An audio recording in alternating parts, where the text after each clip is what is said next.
and it's playing. Okay, today is October the 8th. What year is it? 2021. And I'm going to endeavor to tell the story of how I found my birth mother slash biological mother. And I'm going to try not to say and I'm going to tell the details that I haven't described in my other videos about the search itself and how that went. So it's going to probably be a long video. I figured out how to make a long video, and if I upload it to YouTube, that's great. If I don't, at least I'll have it on this device. And I might as well say what's inspiring me today, because I didn't plan to do this today, but I was just on YouTube on a channel where I made a comment on Elena Danon's channel. Might as well spill the beans. And Elena, Elena Danaan, and she talks about things related to her extraterrestrial contacts that she's in communications with, and she works closely also with Michael Salla, S-A-L-L-A, Dr. Michael Salla. So for anybody popping into this video, those sources are a little bit of a reference point for what is inspiring me to make this video today, because the video that she made that I commented on the other day had to do with dreams. And Elena made a video saying how people were emailing her saying that they dreamed of her, and she was clarifying in her video that those dreams were not really about her, as people were saying. Anyway, so then my listening to this person who is she has a whole lot of subscribers, you know, and she does a lot of videos and communicates to the public, and I'm just one of many people that listens to her. So, but the subject of dreams came up, and I made a comment about what I thought, or why I thought people were dreaming, maybe having all those dreams that they knew her or had seen her in their dreams and all this. So I made a comment, and I got these replies back, or this one reply back, which prompted me to address the kinds of dreams I've had in my past that were of various natures of what people experience in the dream state. And then I found myself wandering over to this particular story about how I found my birth mother, and how prophetic dreams were involved, and a lot of prophetic coincidences. Okay, so I had different plans for today, but long story short, here I am now, and what I want to do is just document the story about how I found my birth mother, because it's interesting, and so that's what I'm going to attempt to do. And I'm using this device that should let me ramble on for as long as I want. Okay, now, in my other adoption videos, I described how and if anyone wants to know that part, I described how the agency arranged for the adoption to be a secret, and etc. So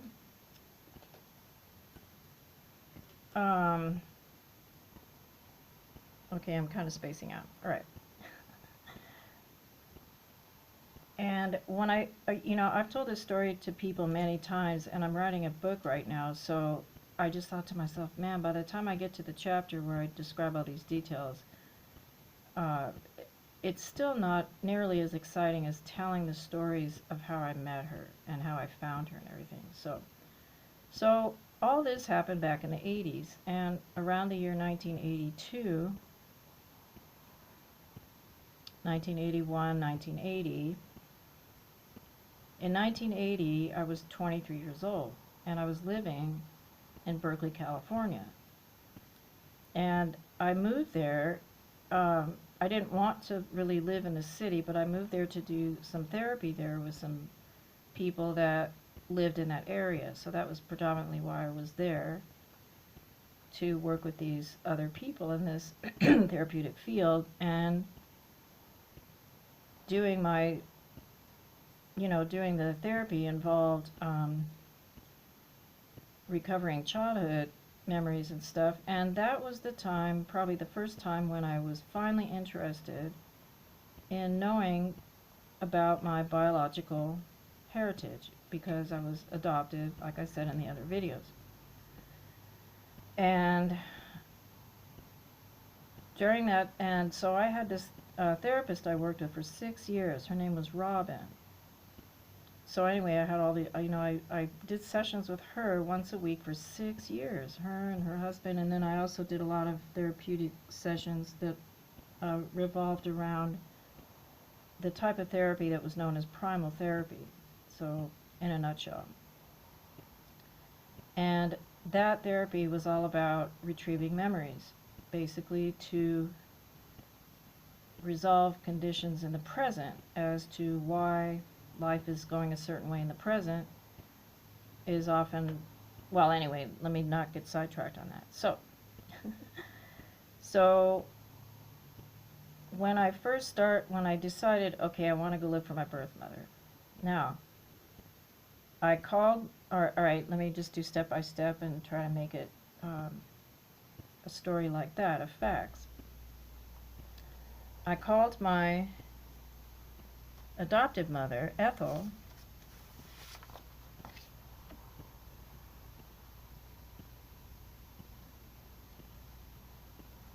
that lady right there. Don't look at the other one yet. Anyway, I called her up. I says, Mom, I want to look for my birth mother, and she was all for it. She was very supportive. So I called the adoption agency, Vista Del Mar, and I said, can I have records or find out about my biological family? And the lady, Ellie Schnitzer, says, well, we would need to have an approval from your adoptive mother. So my mother, Ethel, called up Ellie and said, yes, I support her doing this. Now that seemed to trigger the okay signal for Ellie to send some of the files, some of the information that she had, and my mother and I both had that information. And the way she sent it was, and I think I put it in the other videos, was in this form. Like, here's a whole transcript of, this is just some of the paperwork. And you can see that what I was given was information minus the names and the dates of the identifying. See down here? I filled this in later, but what I was looking at when I first got this was all these circumstances without the actual names of my birth mother. Okay, so at that time in the 80s, there was a group called ALMA, Adoptees, I think it's for Adoptees Liberty Movement Association, and they had a branch in Oakland, California, and you could go there and join, and it was a bunch of folks who were also searching, and other people who had already conducted the search, and they would help you, and they met once a month. So I went to an ALMA meeting, and I took the information I had, which was the paper I showed you, and they would sit you down with somebody there to help you individually take the various steps you could take to try to locate your biological parents. Okay, now in California at the time, it was sealed records were sealed, and they still are. Basically, we adoptees are not allowed to know. If it's sealed, and you can't know. There are some states then and since then who have unsealed the records. So if you appeal to the Hall of Records in your state and say, I would like to have my original birth records, they'll give them to you if you inquire. But in California, they will not. So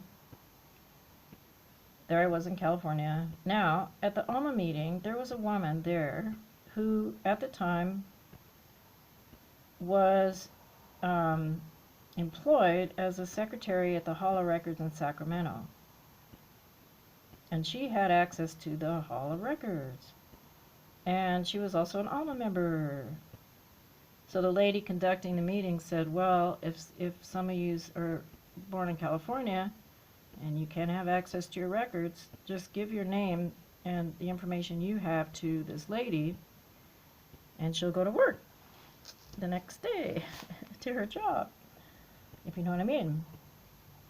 So I gave her my name, and a couple weeks later, I'm living in Berkeley, and I lived on Hearst Avenue in this really beautiful apartment, and I get this letter in the mail, and I knew what it was, and I opened it up, and it had the birth certificates of my biological mother and my biological half-sister, different father. So that day was the first time I was looking at the name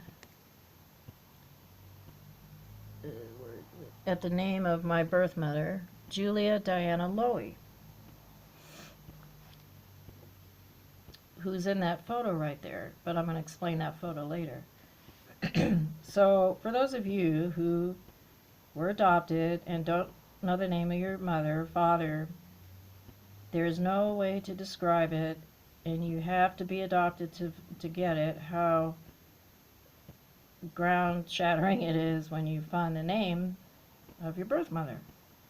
It's one of those moments that things happen in your body that is really something.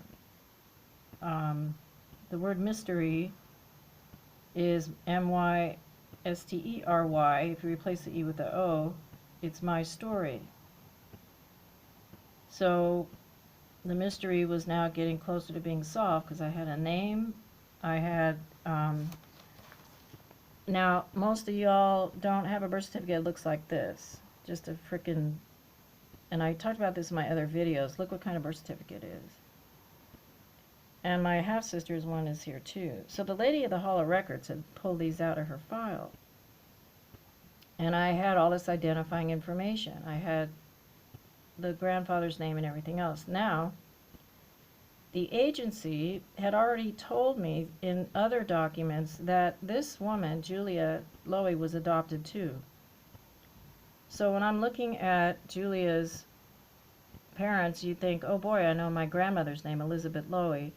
But they were not my blood biological grandparents. So, believe it or not, as exciting as it was, I wasn't as excited because I was still like, you know, dang, I was adopted, so was she, kind of thing. So these were her adoptive parents, Elizabeth and Maury, and whatever it says the names are. So anyway, I'm looking at all that, and so now my search was going to become allegedly easier because I had Julia Diana Lowy. Now in the 80s, of course, they had telephone books, and that was it, no internet. But I knew she was in Los Angeles, and I knew Elizabeth Lowy was in Los Angeles. So, long story short, I managed to find an address, and now I'm getting to the details of the physical meeting. I found the address for Elizabeth Lowy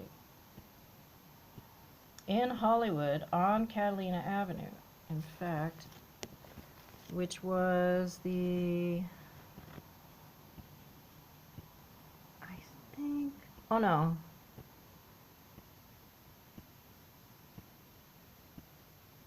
Okay, maybe it wasn't Kellyanne Avenue, but anyway, it was in Hollywood. And here I have an address for Elizabeth Lowy in Hollywood, and I couldn't find Julia Diana Lowy anywhere, but I did find Elizabeth.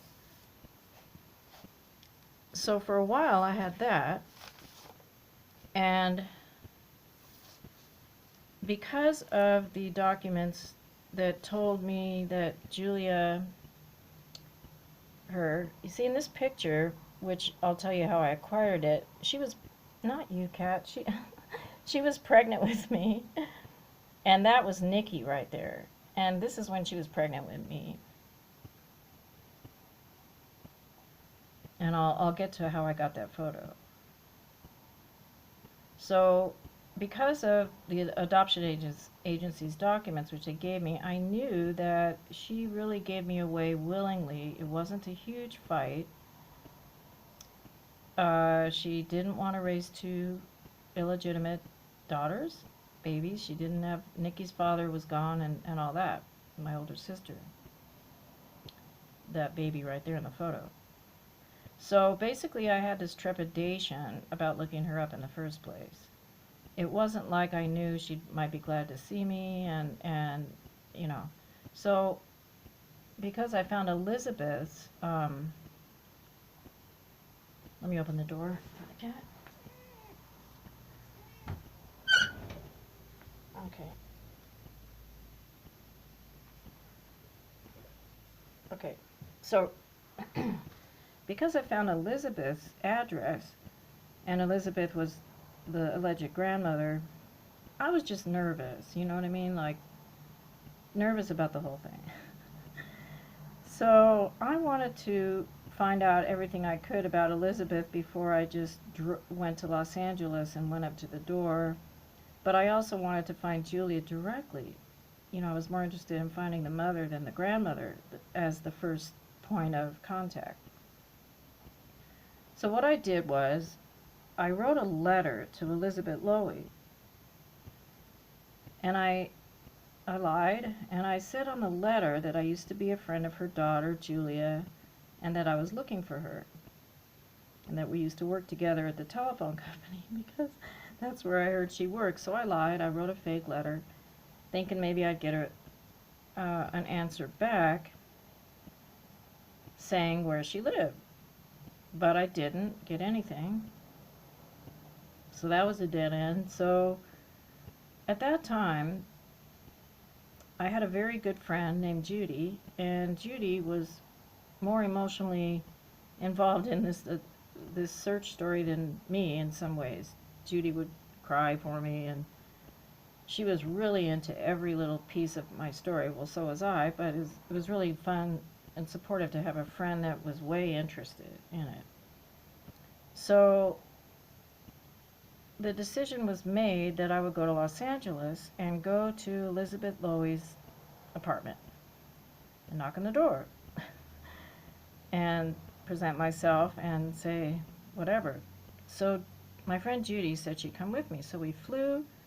So here's how, here's the story I wanted to tell, that just the step-by-step part of how we met and how.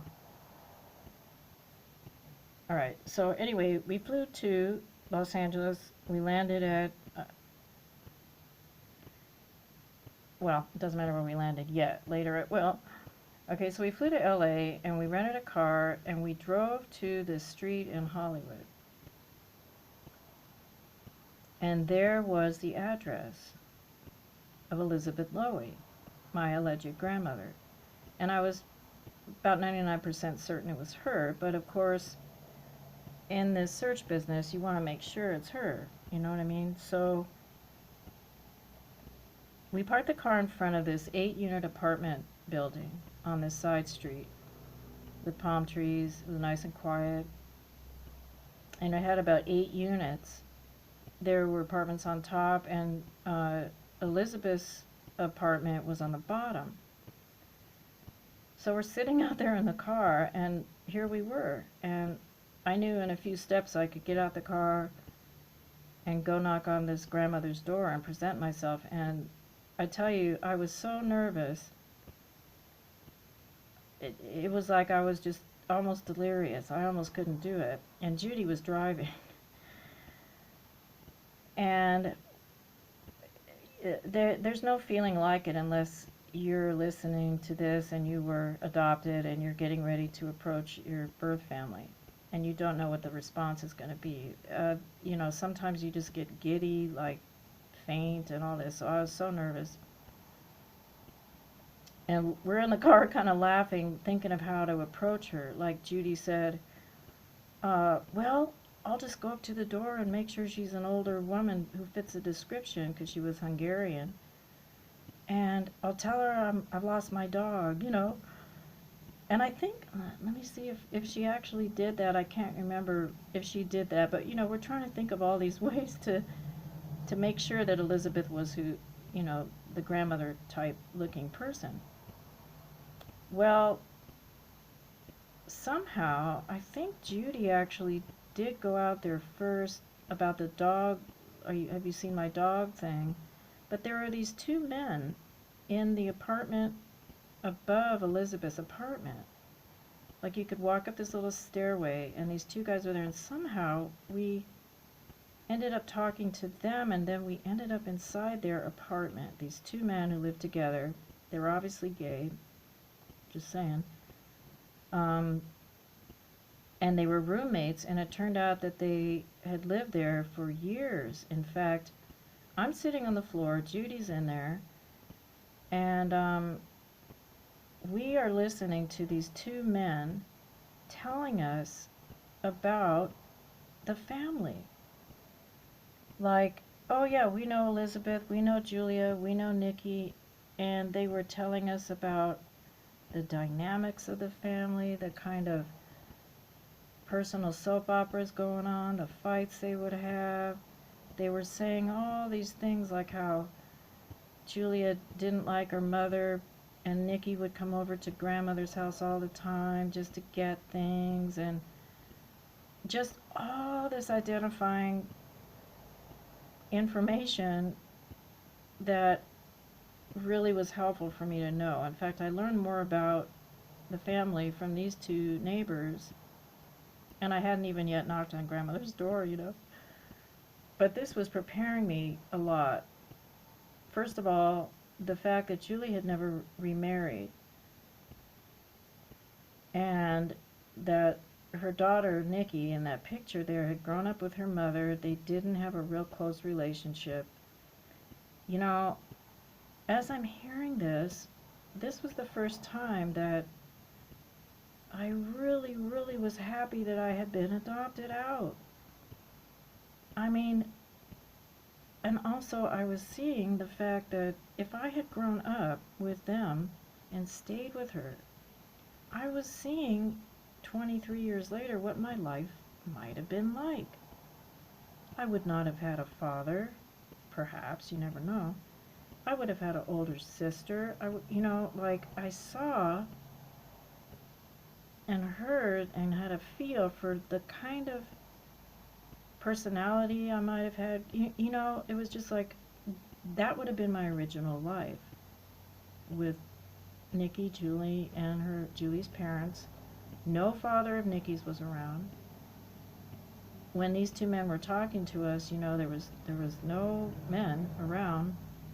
Now, I had been adopted by Ethel and Elvin, so I grew up with a father and a brother, right?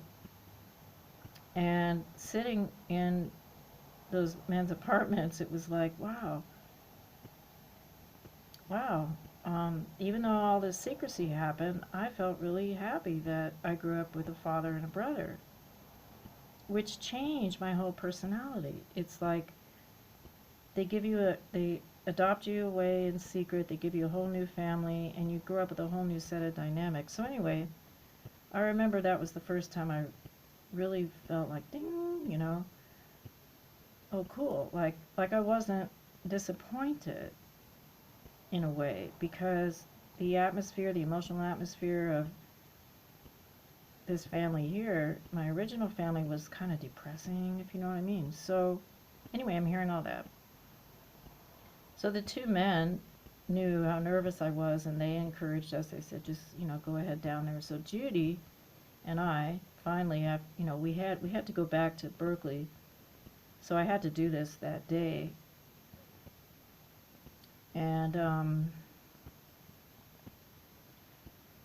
so finally Judy and I went downstairs, and there was the grandmother's front door was this big wooden door with a little windowy thing that you open and stuff. So I knocked. Judy was on my left behind me.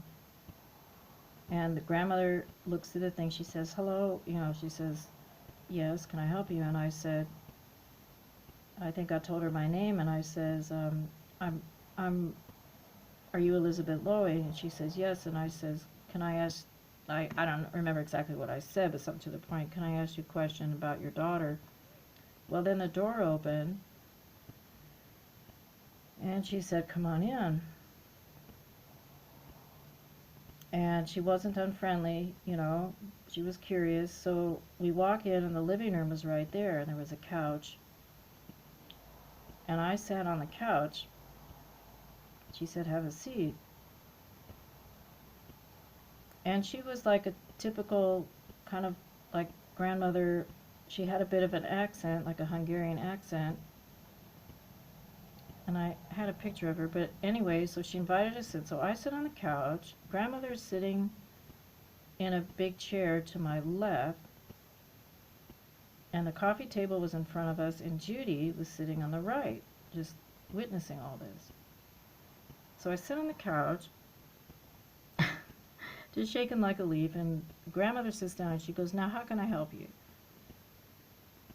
Now, I had rehearsed this, how I was going to say who I was many times, but I was still tongue-tied.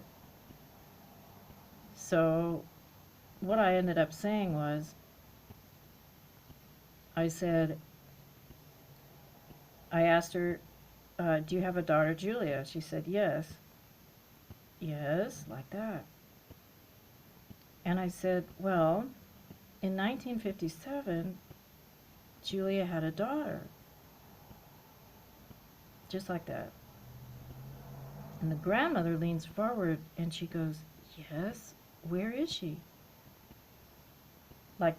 So she was excited and open. She wasn't defensive. But she leans over, she goes, yes, where is she? And I said, that's me. Just like that. I said, that's me. And she sits up in her chair, and she slaps her knee, and she says, oh, I'm so glad I found you. So that was the first response I got from grandmother. I'm so glad I found you. So 15 million bricks came off my shoulders in that moment. And Judy and I were all happy at that moment. And I think, I have to be honest, I would have been happier if she was my birth grandmother, but she was the adopted grandmother. And I hate to say it, but I hate to admit it, but I was really looking for bloodlines, and this was a different thing. So my excitement and my happiness was different. It wasn't like, Grandma, give me my family tree kind of thing, okay? Because here I am, adopted. Julie was adopted, didn't know her birth family, and so there was this little bit of a disappointment and shadow in the whole thing. But anyway, there she was. So that afternoon, we went out to lunch somewhere. We took her out. She talked a lot. She had kind of a schizophrenic personality, said the neighbors, and I kind of got that. She was real nice to me, but I could feel her niceness, twinged with the character that had been described to me about her. She even kind of said something like, oh, you could come live with me. She was really open. But while we were driving around and everything, I had asked her, what about Julia? And she said, basically, that she says, well, I'll tell Julie that you came. She's out of town this weekend. This was her statement. Julie's out of town this weekend, but as soon as she gets back, I'll tell her and she'll call you, or you know what I mean. She was going to be the messenger to Julie that I was here. And Julie did not know that I even was on the search or anything, so this was going to be a big surprise. So we take grandmother back to the apartment. It's time to go. And we had to go back to Berkeley. I gave my phone number, and grandmother said, "Don't worry, I'll tell Julie. She'll probably call you and all that." So that was that. And we were leaving the apartment, and we got into the car, and right away my friend Judy grabs a pen, and she's writing something down. And I said, well, that was really satisfying, but now we got to go home, and I didn't get to meet Julia, but I was, oh, and then, Nikki, my sister, was going to hear about it too. So anyway, so we're driving to the airport to go back, and then Judy says, well, I got Julie's phone number. And I said, what? And she goes, well, as we were leaving, we passed the refrigerator, and there was a piece of paper on there held by a magnet with all these phone numbers, and Judy, bless her heart, had seen the phone number for Julia, memorized it, got to the car, and wrote it down real quick. So when we got home, I had Julie's phone number in my possession, thanks to my friend Judy. Otherwise, I wouldn't have had it. So that was really cool. Well, so then what happened was the next day or so, I get a phone call from Nikki, my sister, the baby in this photo. And Nikki was really, she was like so happy I showed up. So some of the highlights of that conversation, which I recorded on a cassette tape, I think I still have it.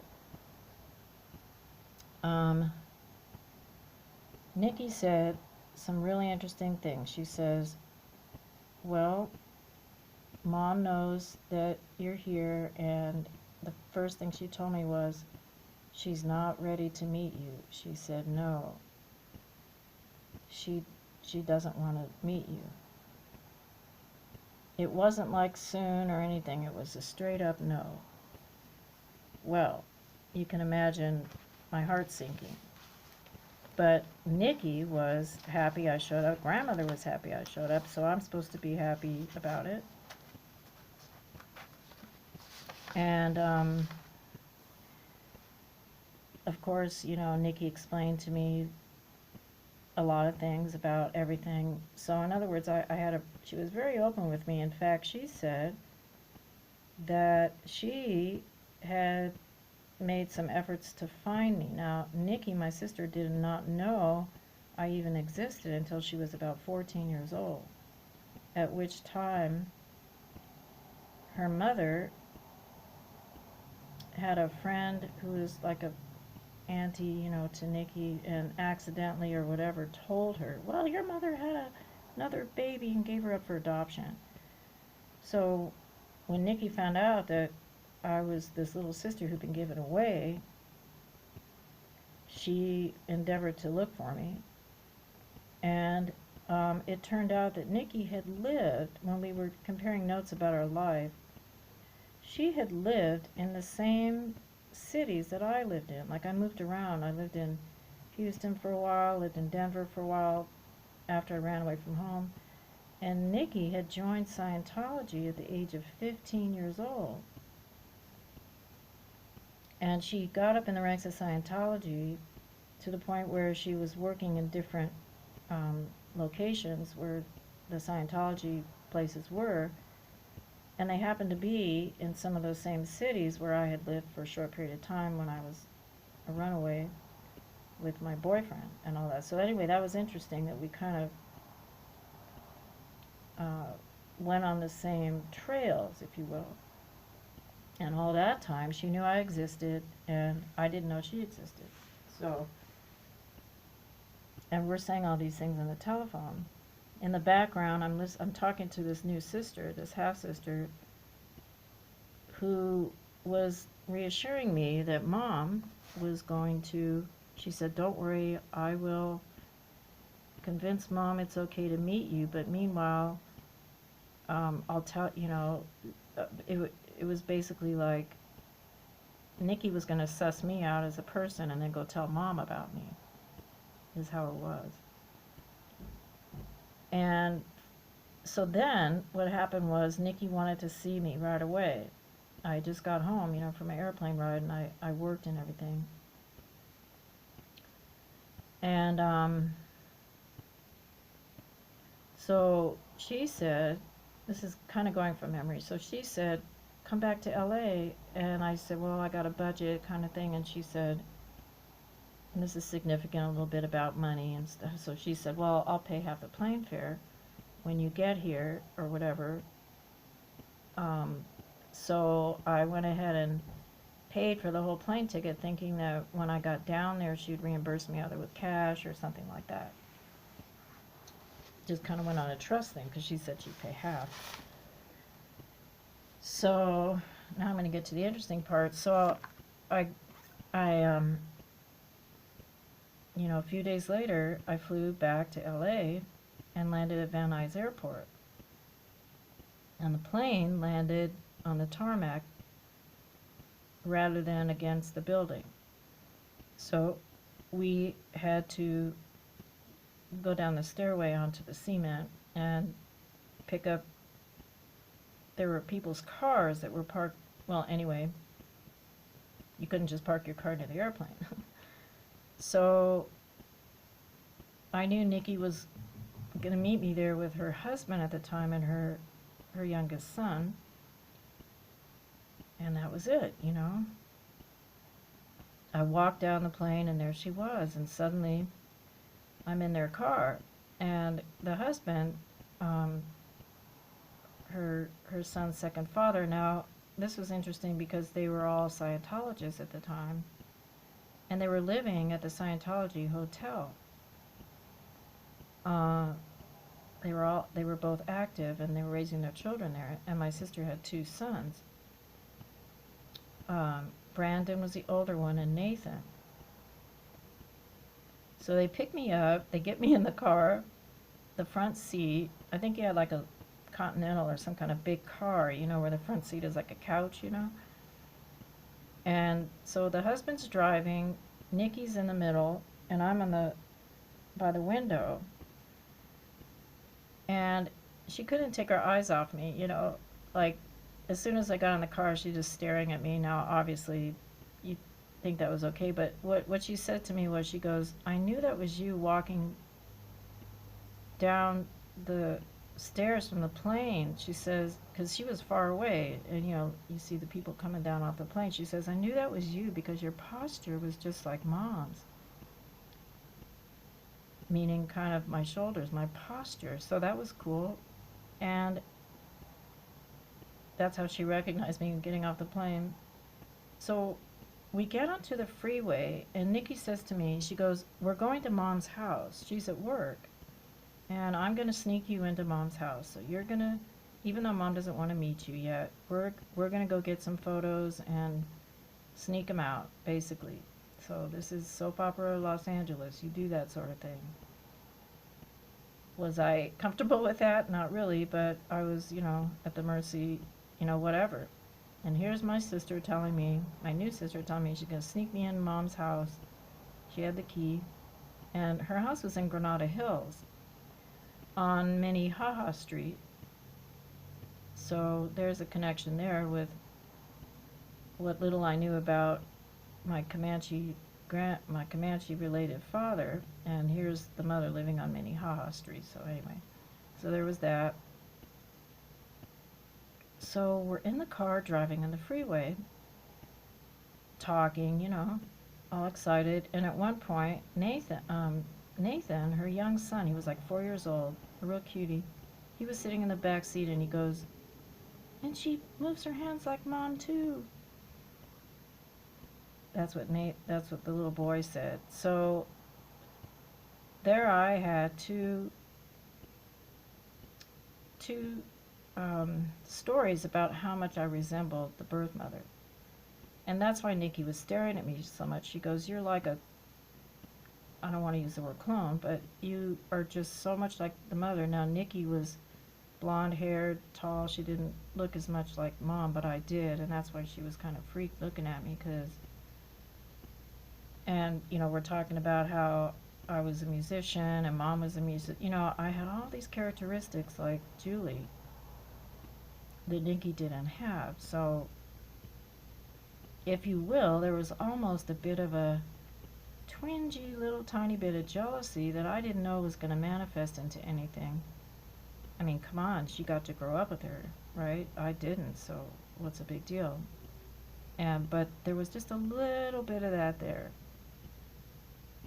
which means that, geez, if I would have grown up with her and I was the sister who inherited the likenesses of the mother, anyway, so there was that. So, but here's a good part. So as we're driving on the freeway, Nikki takes out this photo album and it's on her lap and she starts opening it. She had brought it from the house and she opens it up and she was like showing me pictures of herself as a baby and stuff, and I'm looking and wishing I had brought mine, but I didn't bring any pictures. And then she opens to a page and I'm looking at this photograph of, she says, "This is my class picture when I was in 4th grade." Now this is only half of it. I'll tell you why. But when I saw this in her lap and I said, "That's my class picture." I was looking at my sister. Now, we're in the San Fernando Valley, right? There's millions of people. It so happens that I find my birth mother. She lives in Granada Hills. I grew up in Van Nuys, North Hollywood, so we all had stayed in the same area. And now, this new sister I have is showing me a class picture that she was in a class. That was my class picture. I had this class picture in my house, too. Because of all the class pictures I saved from elementary school, I had saved my 1st grade one and this 4th grade one. They were at home. And I'm looking at it in her lap. And I'm like, so for those of you who are into the adoption phenomena, you can see how this was one of the first coinciding events that we didn't know each other, but at one point, so we're looking at this, and then she says, "Okay, this is my picture. It got damaged since those days. That's why you can't see that I was standing right about here." And then Nikki says, "That's me." So that was her. Now, all these other kids I knew from 1st grade. I knew all these kids, and I remember Nikki was new in the classroom. She had kind of blonde hair. I remember that. And I remember when 4th grade started, there was a new girl in school. So I vaguely knew, I was vaguely aware of her, but can you imagine that was it? Like, I'm in this same classroom with my biological sister. Didn't even know I had a sister or anything. So we're freaking out, driving on the freeway with that. And then we were saying, "Oh yeah, I remember that." Well, next here, which is, God knows how this picture got destroyed, there was a girl here, and while we were tripping out over this, I pointed to this girl and I said, "And she was my best friend." And Nikki says to me, "No, she was my best friend." And we're like freaking out. What? We had the same best friend, whose name, I think it's okay to say, was Beverly. And speaking of Illuminati, there's things to say about Beverly later, because we both contact Beverly. So this sister I didn't know I had was best friends with my best friend. Now that summer, I spent all this time at Beverly's house. I used to ride my bike to Kester Avenue. Beverly had an apartment. And Nikki says, "No, my mother and Beverly's mother were friends, and Beverly's mother used to babysit Nikki. So Nikki was in Beverly's yard and remembers my pink bicycle. So we had the same best friend, and for a short period of time, we were actually in proximity with each other's bodies. I had no idea that we were related. And we had even picked the same best friend. Beverly and I found out Beverly really liked my mom. These were the hard days because my mom was going through like psychological problems. There had been a divorce, and it would have been fun if I would have known my birth mother, because maybe we would have reunited, because my family was breaking apart. My mother was getting ready to go in this mental hospital for 4 years. So anyhow, that's beside the point. But so yeah, so that was that. Okay. So we're driving on the freeway, tripping out. And then we get to Julie's house, and we go inside, and I'm seeing my birth mother's house. Furniture, her bookshelf. Nikki says, oh, she likes mystery books. And, you know, this whole time I'm like, you know, this is great, meeting my sister, but my mother still don't want to see me. You know what I mean? Like, for those of you listening who are doing a search of this nature, you know how it is. You want to meet the mother kind of thing. And there was just this hanging cloud of disappointment that she didn't want to see me. So Nikki goes into the garage and she gets all these photographs, and this was one of the photographs that she got. And she stole them. She says, here, I'll give you this. She gave me about 8 or 10 photos. And all those photos, well, it was really weird how they got lost at the airport in Oakland when I got back. Very interesting, because I had other photos of Julia, but somehow this was the only one that didn't get lost at the airport, or rather disappeared at the airport the minute I got home. So that was an interesting thing, because you got stolen photographs and then you lose some of them. One of them was a picture of Julia at the age of 8 years old in front of the Christmas tree, sitting in that slouchy, see how she kind of has a slouchy manner? That's the kind of body I have. So anyway, there was that photo and a couple others. So, okay, we're almost at an hour. So,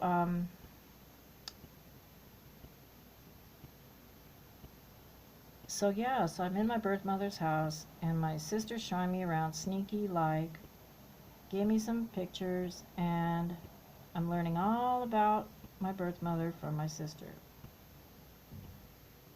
So then it was time to go home. I want to push the pause button and go somewhere, but maybe what I'll do is, for the sake of whatever, I'm just going to leave this here. By the way, this was a class picture from earlier, and that's me right there, looking kind of goofy. And 2 years earlier, I hope it's okay I'm saying this, but the privacy is okay. This is Beverly, the girl. That was her before that girl should have been right here. This turned out to be the best friend that me and my sister gravitated to.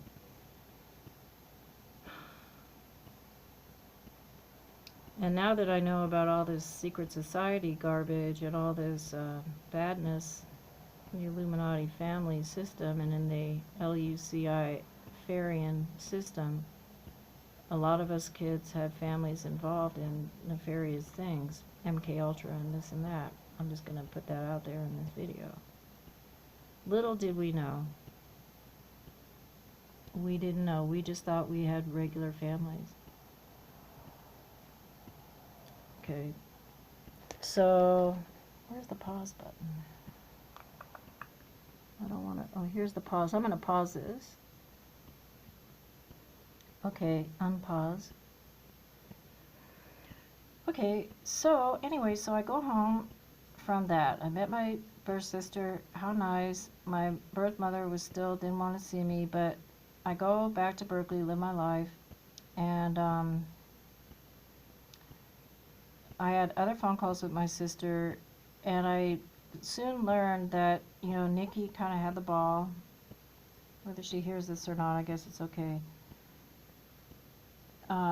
She was telling Julia about me and kind of relaying messages back and forth. So she was sort of the middleman in the whole thing, which was better than nothing.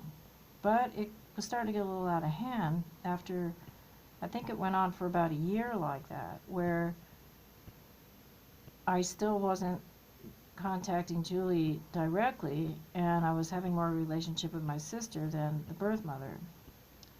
All this time, Nikki's claimed that, she was trying to kind of warm up, like she was telling me all about her mom, what kind of personality she had, and this, that, and the other, and trying to convince her to, to relax and meet me and just not be afraid and everything like that. And you know how it is. Meanwhile, she's getting stats about me and my life, my personality. So, I'm still doing therapy with Robin and, once a week, and still processing all these things. Now, here's the part where I want to talk about the dream situation, and the reason I mentioned Elena Denon, because there was a discussion about different kinds of dreams and prophetic stuff. Well,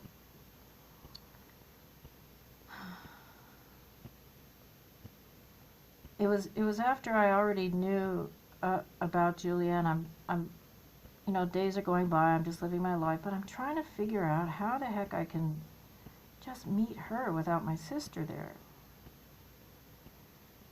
And without my sister, I just wanted to meet my mother directly and not have any fear in the way, just see her once, and that was it. So,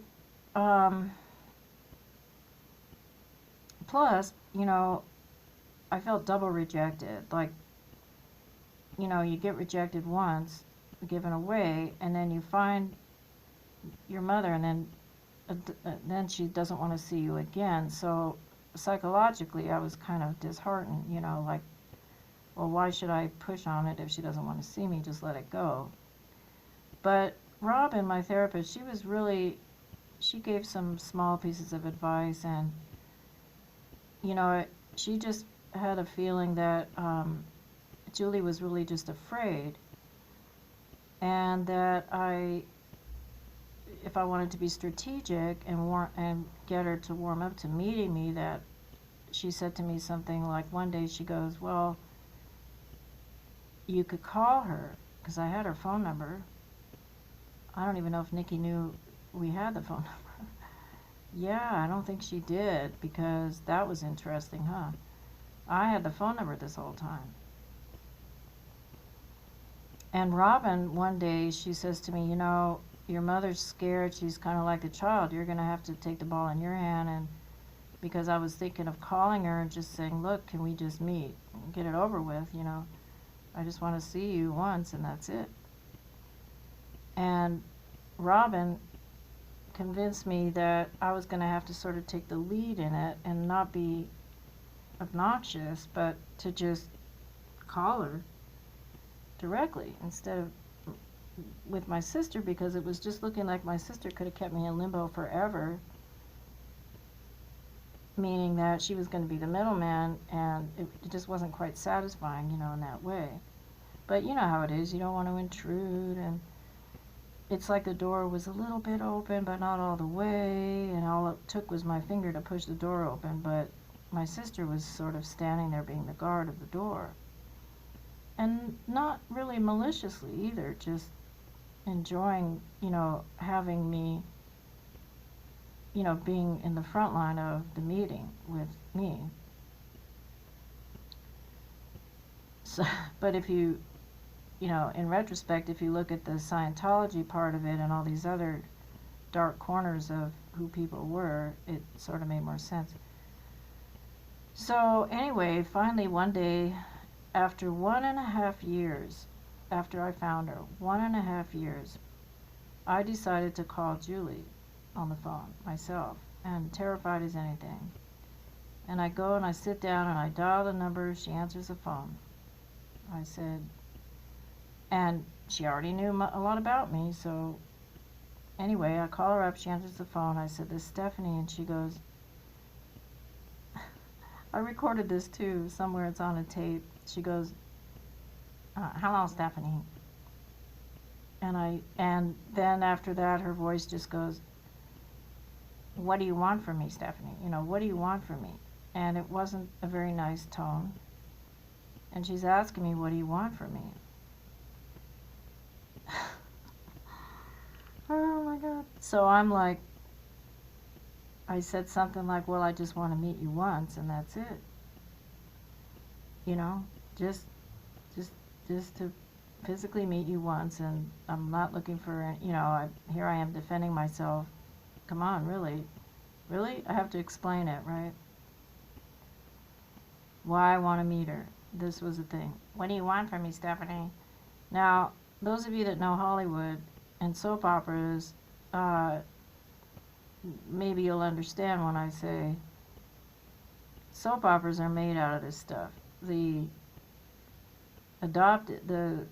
child that was given away shows up and wants money. Oh my God. I had no idea that her questioning was along the lines of thinking I wanted something from her. Anyhow, so there she is on the phone. I hear the voice. She doesn't sound very welcoming. And then she says, "Why don't you write me a letter?" She says, "Write me a letter about why you want to meet me or whatever. And then we'll go from there." That was our first conversation on the phone. So I wrote her a long letter explaining it, feeling like I'm just Miss Innocent Mouse. All I want is to see her. I don't want anything else to do with her. I'll be glad to have once be once, and that's it. You know what I mean? And of course, at this point, it was like, eh. Anyway, it was suggested, well, she's whatever. You know what I mean? So that was the first time I talked to her. And I had gone past Nikki's, middlemanishness, or that's not the word I meant, but you know what I mean. So anyway, so I wrote the letter. She never wrote back, never called back, and time is going by, tick-tock, and one day, this is when Robin, my therapist, had suggested to me that I could go to Los Angeles, call her up, and just be aggressive and say, "Hey, I'm here, meet me for lunch." And this is how Robin helped me a lot. She says, "Don't ask her. Tell her. Like, don't ask her, 'Would you like to meet for lunch?' Tell her. Take control of it. She's scared. Tell her, 'I'm in town. Let's meet at this restaurant.'" It was Robin that suggested I have that approach, which was really correct. And I didn't have emotionally the ability to have that sort of mastery over creating the situation because I was